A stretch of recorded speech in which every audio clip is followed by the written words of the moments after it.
Yo! Video games. So, yeah, that happened this morning. What up, dudes, and welcome to a quick little impromptu real talk on YoVideogames. And, yeah, we kind of got woken up to a little electric rat earthquake this morning in the form of, holy shit, there's going to be a whole new Pokemon gem coming out this year.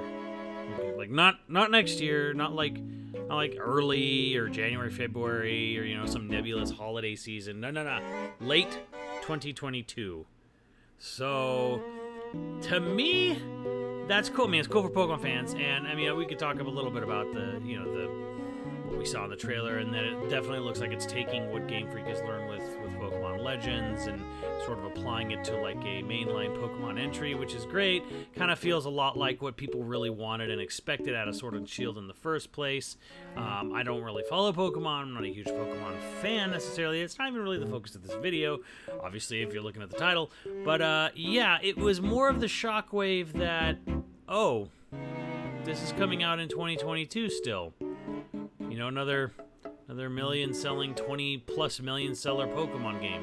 In fact, it might even do even better because, again, it's sort of taking what people kind of wanted and hoped for with a big, you know, giant, more open-looking, you know, Pokemon mainline title, and then combining that with, you know, the mainline games, which is what they did for Legends, and sort of like, here you go. So that's cool, but also very interesting that it is this year. Now, I have to kind of preface and say, like, a lot of people don't really realize is that Pokemon Company and Game Freak, they're not necessarily beholden to Nintendo's will. They're more like strategic partners, and they don't try to step on each other's toes as much as they can. But no one's actually telling the other what they can and can't do here. They're actually separate entities. Nintendo doesn't own Pokemon. They own a chunk of it. They own like a third. So Pokemon Company is kind of free to do whatever it really wants, since they, you know, they're not majority controlled by Nintendo.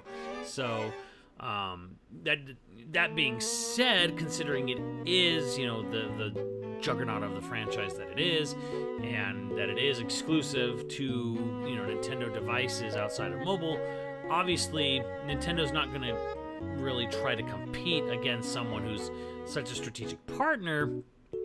But that being said, yeah, this year, 2022 is really stacked, guys. I don't know if you getting my point here, but I'm just gonna bring up this little like graphic I made, you know, for this video, because I have to keep continuously updating it.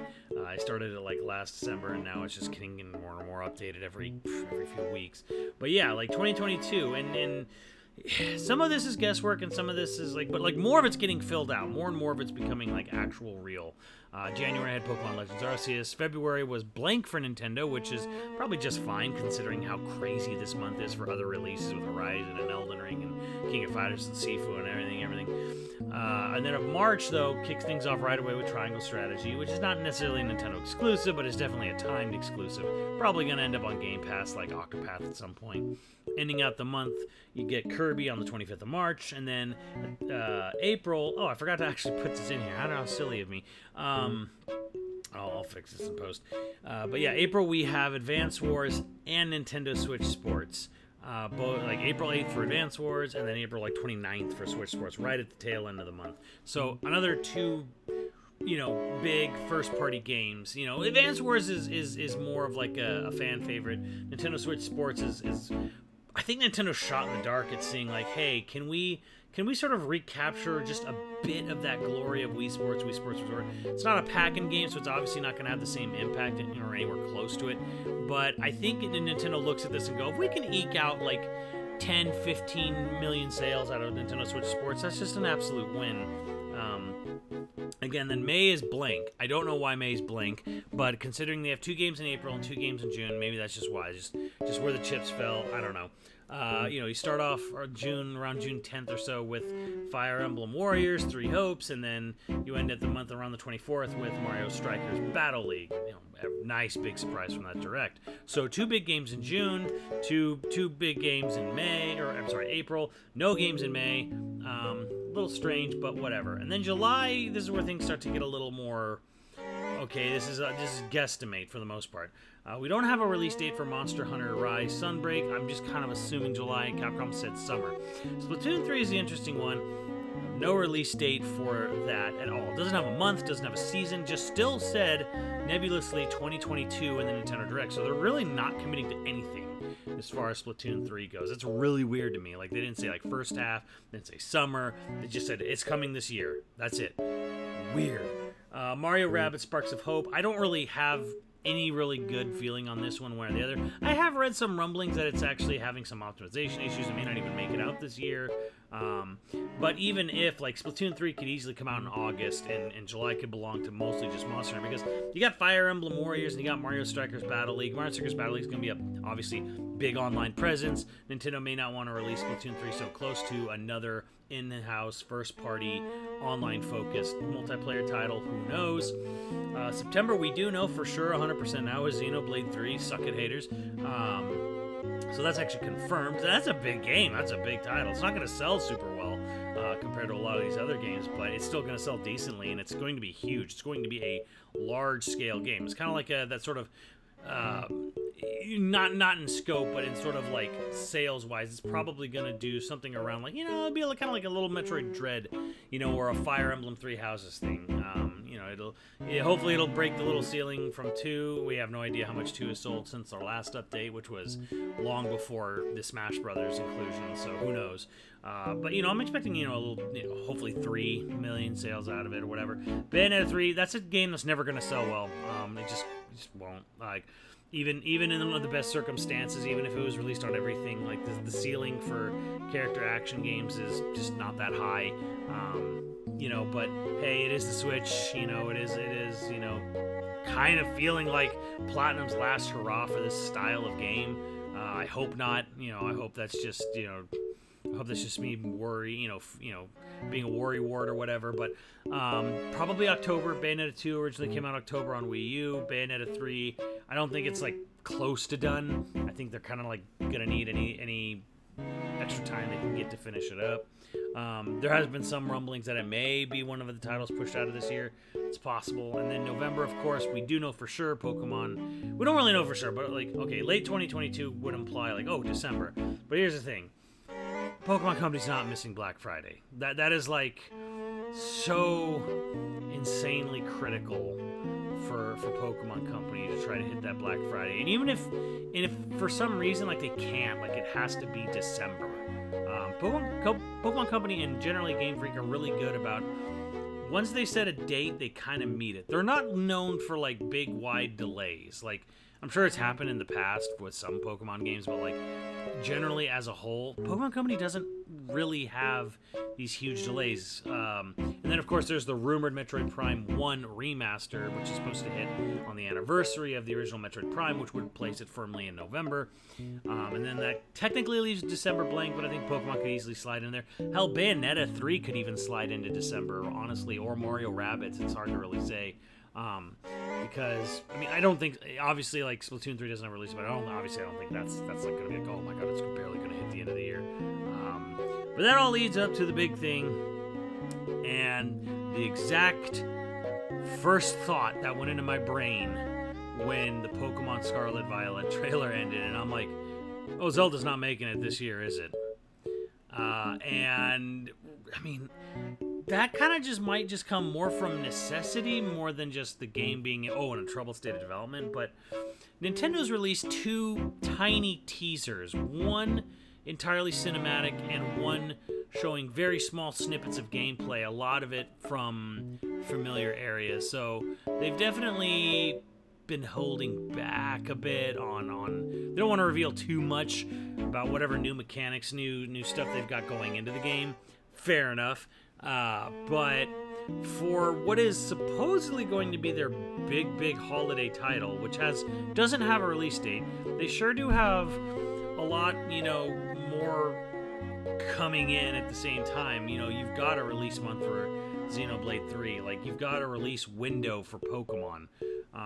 You've got all these other big games, and you still don't have a time frame for Splatoon 3 or Breath of the Wild 2. Now, it could be easily just be like, hey, Nintendo's just sort of like sitting there juggling, you know, Splatoon, Bayonetta, and Breath of the Wild. Maybe more Splatoon and Breath of the Wild, because Bayonetta is kind of a platinum thing. But Nintendo could easily just be juggling Splatoon 3 and Breath of the Wild 2 and going like, okay, when does it make sense to release which game? And then, of course, and then we're assuming that the Metroid Prime 1 remaster is a thing.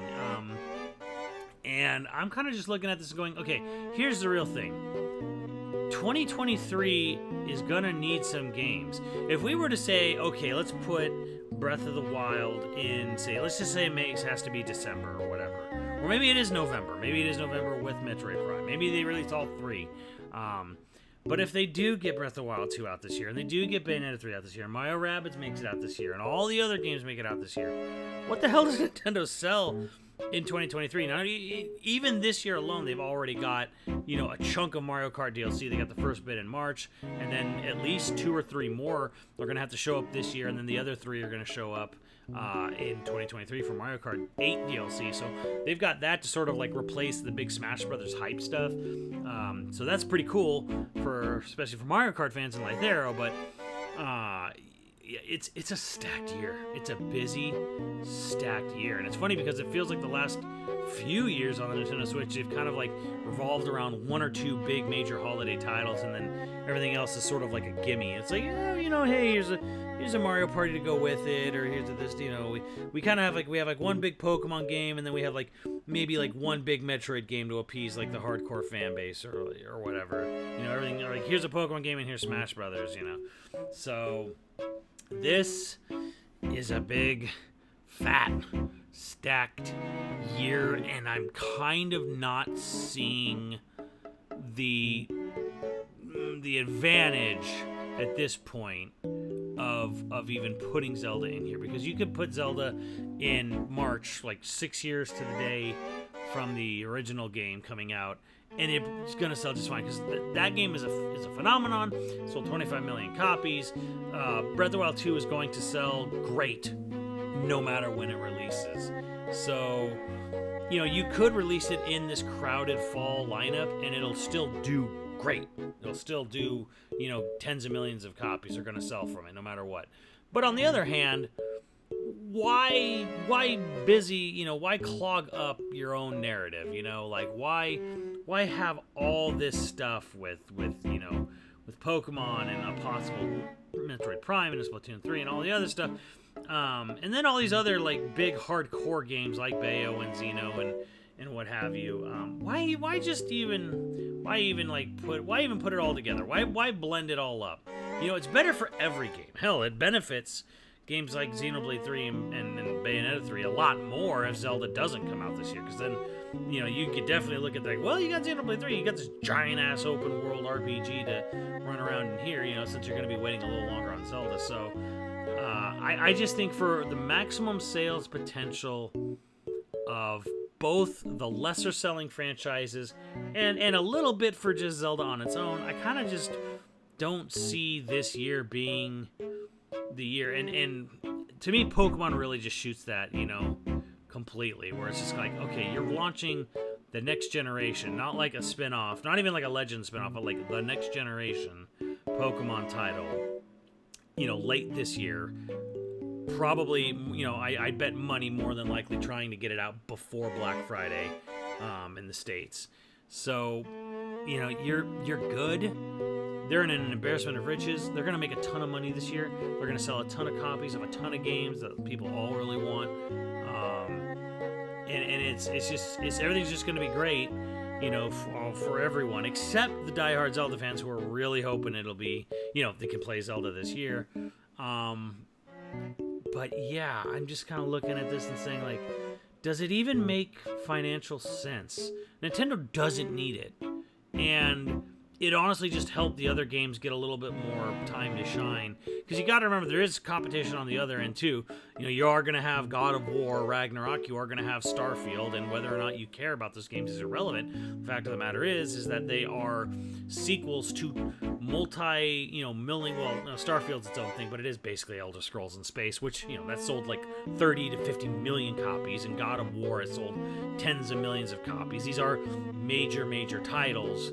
You know, everything's going to be spread thin at the end of this year. So,